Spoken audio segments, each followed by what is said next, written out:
কবিগুরু রবীন্দ্রনাথ ঠাকুরের ১৬৪তম জন্মদিবস উপলক্ষে ২৫শে বৈশাখ বুধবার বনগাঁ পৌরসভার ব্যবস্থাপনায় এবং জ্যোতিষরণের পরিচালনায় নীলদর্পণ প্রেক্ষাগৃহে নাচ, গান, কবিতার মাধ্যমে কবিগুরুকে শ্রদ্ধা জ্ঞাপন করলেন কবি সাহিত্যিক সহ বিভিন্ন শিল্পীরা। শিল্পীদের তুলির টানে কিন্তু নীলদর্পণ মঞ্চে তৈরি হচ্ছে কবিগুরু চিত্রপট। আমাদের সাথে রয়েছেন একজন চিত্রশিল্পী বিশ্বজিৎ বৈদ্য, ওনার সাথে কথা বলবো। নমস্কার, আজকে এই অনুষ্ঠানে যদি কিছু বলেন।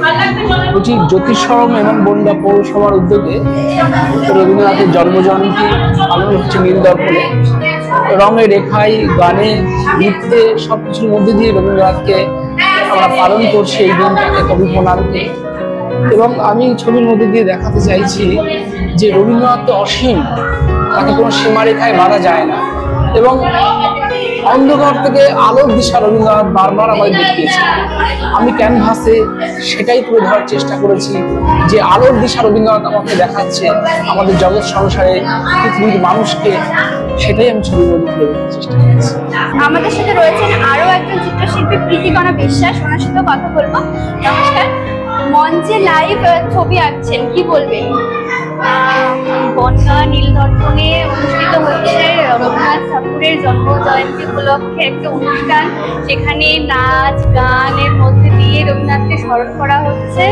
তো আমি এখানে দর্শকের সামনে লাইভ স্কেচ করে আমি রবীন্দ্রনাথ ঠাকুরকে শ্রদ্ধা জানাতে চেয়েছি।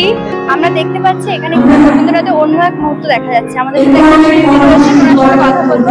নমস্কার, আপনার নাম? আমার নাম অরিন্দম দে। প্রথমে আমি ধন্যবাদ জানাবো এই অনুষ্ঠানের উদ্যোক্তাদের। প্রথম কথা, আমি যে চিন্তা নিয়ে ছবি এঁকেছি যে বর্তমান যে অস্থির সময়ের মধ্যে দিয়ে আমরা যাচ্ছি, তো সেখানে রবীন্দ্রনাথ যেন উনি আমাদের কাছে একটা মুক্তির সূর্য, যিনি আমাদের দুঃখে, আমাদের ক্লান্তিতে, আমাদের অনিরাপত্তা জীবনে, আমাদের যে অস্থিরতার মধ্যে দিয়ে যেন আমাদের এক শান্তির ছায়া। তার কাছে আমরা সবাই জানতে চাইছি যে এই অস্থিরতার মধ্যে দিয়ে কিভাবে আমরা শান্তি খুঁজে পাবো। তাই রবীন্দ্রনাথ এখানে শুধুমাত্র কবি রবীন্দ্রনাথ না, শিল্পী রবীন্দ্রনাথ না, উনি যেন প্রকৃতির একটা স্নিগ্ধ ছায়া, যিনি আমাদের জীবন জুড়ে স্নিগ্ধতা নিয়ে ছবি আঁকছেন। দেখতে পাচ্ছেন নীলদর্পণ মঞ্চে লাইভ ছবি আঁকা হচ্ছে, যেখানে মনোজ বিশ্বাস, অরিন্দম দে, বিশ্বজিৎ বৈদ্যের মতো শিল্পীরা রয়েছেন এবং তারা এই ছবি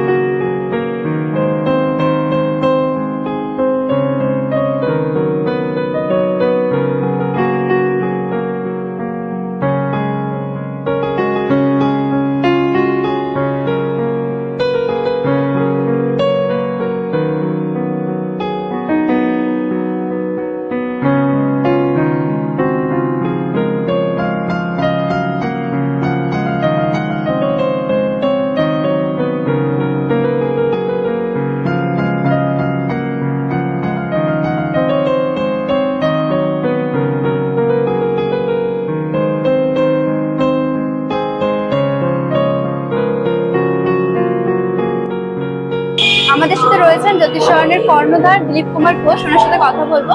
নমস্কার। রবীন্দ্র জয়ন্তী তো প্রত্যেক বছর উদযাপন করা হয়, তবে এবছর আমরা দেখতে পাচ্ছি যে মঞ্চে যেমন একপাশে নাচ গান হচ্ছে, তার সাথে লাইভ ছবি আঁকা হচ্ছে, কি বলবেন? রবীন্দ্র জয়ন্তী আমরা পালন করি জ্যোতিষরণ প্রায় 50 বছর। যখন করোনার মহামারীতে আমরা আক্রান্ত, আমরা যখন গৃহবন্দী ছিলাম, সেবারও আমরা 100 জন শিল্পী, সাহিত্যিক, তাদেরকে আমরা অনলাইনে তাদের সাথে যোগাযোগ করে আমরা অনুষ্ঠান করেছি 100 দিন ধরে। আমরা এইটা বাদ দিয়ে আমরা ভাবতে পারি না। আমাদের একটা ধারণা হচ্ছে যে রবীন্দ্রনাথকে আশ্রয় করেই আমরা বেঁচে আছি এবং যতদিন বাঁচব রবীন্দ্র আশ্রয়েই বাঁচব। এর থেকে আমাদের বেরিয়ে যাবার কোনো সুযোগ নেই। এখন আপনারা এই বছর এসে দেখছেন যে আমাদের মঞ্চে কয়েকজন শিল্পী তারা ছবি আঁকছেন।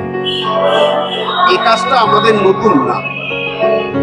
আমরা বিভিন্ন অনুষ্ঠানে এই চিত্র অঙ্কনের কাজটা লাইভ আমরা করেছি। আমি নিজে যখন খুব ছোট ছিলাম, এই ভাবনাটা আমার সেইখান থেকে এসছে।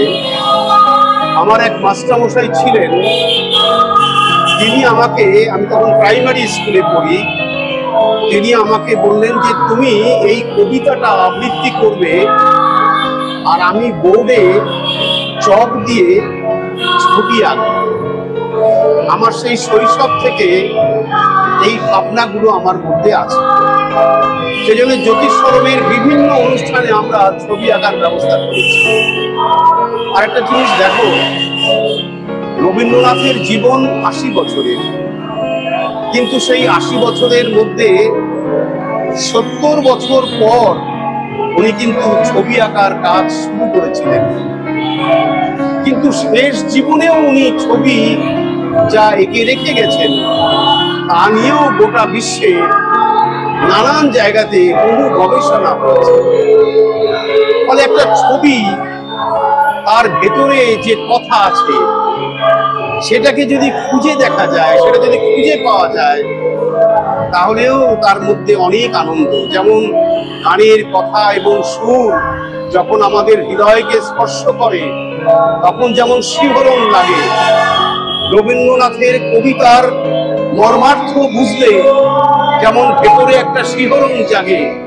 রবীন্দ্রনাথের প্রবন্ধ, তার নাটক, তার ছোট গল্প, তার উপন্যাস সবকিছুই আমাদের কাছে নতুন নতুন প্রাপ্তি। তেমনি রবীন্দ্রনাথের ছবিও আমাদের কাছে নতুন প্রাপ্তি। আমরা প্রতি বছরই আমাদের বনগাঁর বিভিন্ন পতিতযশা যারা শিল্পী, তাদেরকে আমরা আহ্বান করি। সত্যি কথা বলতে কি, আমাদের এই অনুষ্ঠানে কোনো শিল্পীকে আমরা কোনো অর্থ সাহায্য করি না। তারা স্বতঃস্ফূর্তভাবে আমাদের ডাকে আসেন এবং নিজে থেকে এই কাজ করেন। আমরাও অভিভূত, আমরাও ওদের কাছে কৃতজ্ঞ। এবং এই যে বিভিন্ন শিল্পকর্ম আমরা এখানে দেখাতে পারছি, এতে কিন্তু এখানে যারা অনেক শিশুরা আছে তাদের ভেতরেও একটা চেতনার বিকাশ হচ্ছে।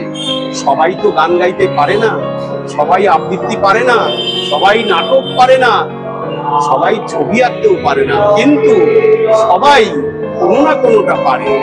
ফলে বিভিন্ন শিল্পকর্ম আমরা মঞ্চে রাখবার চেষ্টা করেছি।